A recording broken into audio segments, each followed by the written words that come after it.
So guys, what's going on? Welcome back to another Red Manx TV video, and in today's video, this will be the match preview for our game tomorrow as it's Manchester United taking on Brentford. If you do enjoy this one today, guys, make sure to smash a like on today's video. If you are new to the channel and watching for the first time today, make sure you guys have subscribed by hitting that red button in the bottom right corner of the video. And as always, guys, get involved in the comment section, let me know your thoughts going into the game tomorrow, and also drop your score predictions as well. And we're going to talk lots about the Brentford game coming up tomorrow. We're going to talk about team news, a little bit of transfer news going around as well. But before we get into that, let's talk more about the other day. Newcastle 2, Manchester United 0. And I can't say I didn't see it coming. I said in the preview it was going to be a tough game, and it was either going to be a very close game or we were going to get battered. And we got battered by Newcastle, didn't we? The whole 90 minutes. And what angered me the most about that, it was not the result. You know, I can take losing. I can take losing to Newcastle because they are a good side. They were much better than us.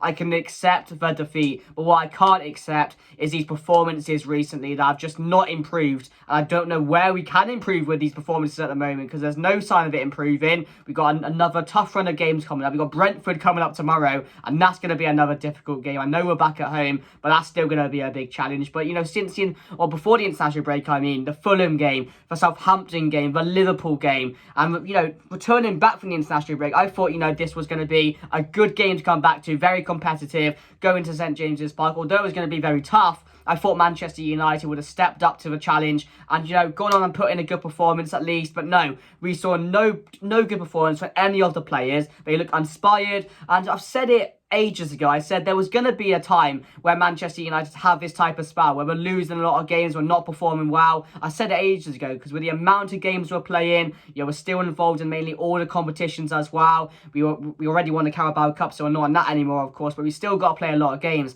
And although it's really good when we're winning, the players play really well. You know, the players are some of the best in the world when we're winning. You know, it's so good. We're all positive. But when we're losing, the attitude of the players, the body language just says everything. In that Newcastle game, every single player's body language said everything about them in that game, and there was no desire to win. And that comes from the manager in a way because he has to inspire them, he has to get them up for these type of games. But these players lack mentality. They lack the mentality needed when you're in this type of position, when you're not performing well at the moment. The performances are not good, the results are not there, you're not winning games convincingly. You need these players, you need leaders in your team to step up and change things. You need to go into and think, Jesus, we're not playing well at the moment, we've got to step up. We saw none of that against Newcastle, and that's what I was really more disappointed with. And it's not something to get angry, because I saw this spell coming, as I've said. We were never going to keep on winning game after game after game, and there's always going to be a spell when you're on this type of form where you're not performing well, you know, you're not getting the results, as I've said. But it's just about how you deal with that, and we're not dealing with that in the right way, because the players, they lack mentality, and it's been like this for the last couple of years or so with all the players we've had.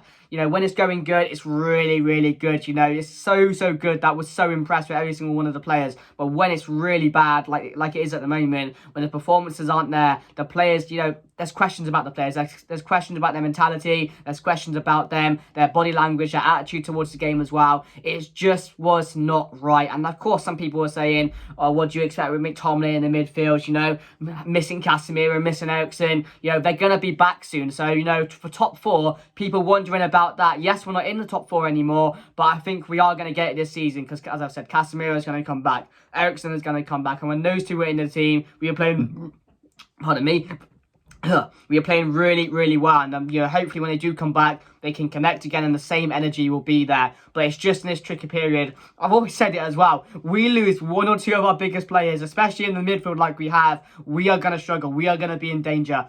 And it's, you know, everything I thought was going to happen is happening. The bad spell, which I expected, you know, the drop out of top four, expected really.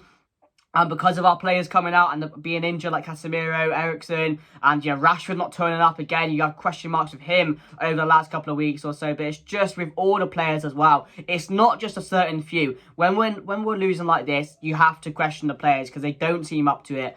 And, you know, it is a concern at the moment, but it's nothing to be, you know, nothing to be really angry about, because again, we are going to get our players back soon. So it is going to be about just hoping to get through the next couple of games or so without Casemiro and Eriksen, which we've struggled with already until they're back. But yeah, let's talk more about the game coming up tomorrow against Brentford. Back at home, which is a bonus because the fans will be on top of the players now. Now they've seen that performance the other day, they are going to expect a lot more going into tomorrow's game. And this is not a game where you think, it's going to be an easy win. It's not going to be that because Brentford this season, they're 7th in the league, I think 7th or 8th. They're under a really good manager. They're performing really well. They have some really good players in their team. Tony against on form at the moment and Buemo. They've got a lot of very, very good players in that side, which can cause you problems. So it's not a game we can turn up and expect to win. We're going to have to work for it tomorrow. We're going to have to put in a 10 times better performance than we did against Newcastle. And I want to see the players have desire. I want to see the players want to win the game.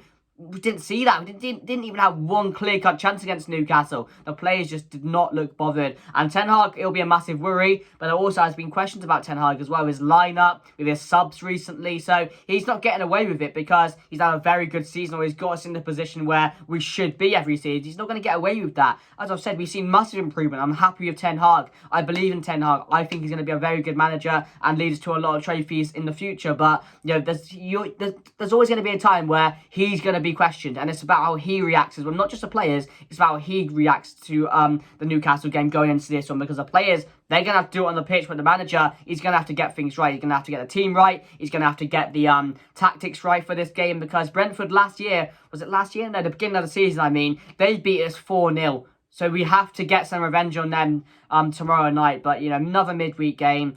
And yes, you can say, maybe some people say fatigue is a factor because we don't have any depth. So there was always going to be a time where these players struggle. I don't know how Bruno keeps on playing 90 minutes.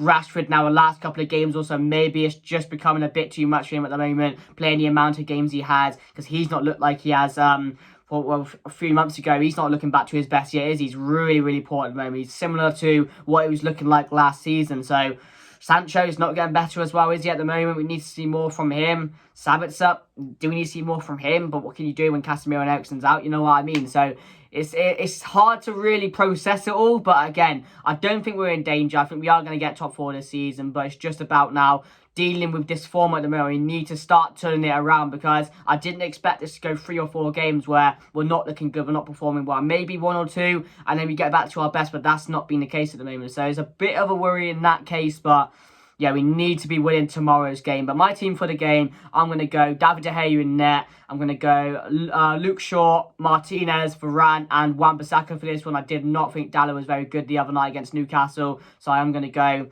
Wan-Bissaka to come back into place for this one. In the middle, I'm going to go, well, you can't really do anything other than McTominay and Sabitzer again, unless you can play Fred alongside Sabitzer. But when that has worked, when we tried that this season, it's not really worked, hasn't it? The 2 Leeds games we played against him, the amount of space, I just don't think, you can play McTominay and Fred, you can play McTominay and Sabitzer, Fred and Sabitzer, any combinations like that, you just don't get the best out of it because they don't know each other that well. They haven't played, well, Sabitzer has just come into the side, hasn't he? So he's not got any connection with Fred and McTominay. They just don't have the right balance either. With Casemiro and Eriksen, they provide different things for each other where it's beneficial for our team, it's beneficial for going forward, tracking back. So we just don't have that with the likes of Fred and McTominay in our team. There's just not the right balance in there. And that has been an issue, and it's been showing a lot recently because the midfield is just nowhere. It's non-existent at the moment. So I would go Fred and Sabitzer for this one. I don't really rate McTominay. I've never have done. We know McTominay. I get fed up of talking about him because he should not be included in the squad. But again, we have no one else to play really, do we? And you want him in there for a bit of height to win the midfield, to win those balls up from the keeper. So it's really difficult what you're going to do in that midfield. And Ten Hag has to get it right in that way to find the best solution, to find the best combination, which, could work up until Eriksen and Casemiro are back. So, yeah, I go Fred and Sabitzer, and I go Bruno. I'm going to start Martial up top. He looked good when he came on, to be fair. Had a few chances, looked quite good. Luckily, he didn't go off injured in the first 5 minutes or 5 to 10 minutes when he came on. But with him coming back, I'm hoping for a bit more. I always say that when he's back from injury. I'm just hoping he can pull something out of the bag for us. So hopefully he can do that tomorrow night. So yeah, I'd go Martial. I'm getting a bit fed up with Weghorst now. There becomes a time when it's not working. Just stop doing it. Stop giving him 90 minutes every week. Change things up a bit because it's just not working. We've tried it so many times now. Yes, he's a lovable guy. Yes, he's a good character. He's good around, probably good to have around the team for mentality and that. But yeah, I'm going to go Martial up top, Rashford on the left, and I'm going to go Anthony on the right. I'm not too sure if Sancho will start this game. He came off the bench, but yeah, again, didn't want to defend, didn't look as, to be fair. And I don't think Sancho at Manchester United is working at the moment, which how unfortunate that is, I know, but hopefully there just comes a time when he does, connect, does come into the best form that he can be in, because I want that Sancho Dortmund, and I want it very, very quickly. So, yeah, as I've said, it's coming up to the time in the season now where we need to start pulling out results. Luckily, Everton got a 90th minute equaliser against Spurs, so we're joint on points with them now, but we still have 2 games in hand over them. So, and I think one's tomorrow against Brentford, so we've got to make this one count. But yeah, we're still strong favourites for top 4. We don't have to worry about that in my eyes. But again, this bit of patchy form which we're on at the moment, we need to get off here as soon as possible, because I'm not seeing too many improvements in the side recently, and that is a bit of a worry, isn't it? So yeah, guys, I'm going to go Manchester United to win this game 2-0. We're back at home. The fans will be on top of the players as well, so that's going to give them even more confidence and belief to get a result. So hopefully we can and get revenge on Brentford. But yeah, guys, I'm going to go 2-0. I'm going to say Rashford, and I'm going to say Martial to score if he starts. But yeah, guys, let me know your thoughts down below. If you did enjoy the video, make sure to smash a like, subscribe if you're new to the channel. Thank you for watching, and I'll see you guys for a Brentford Man United match reaction. See you later, guys. Goodbye.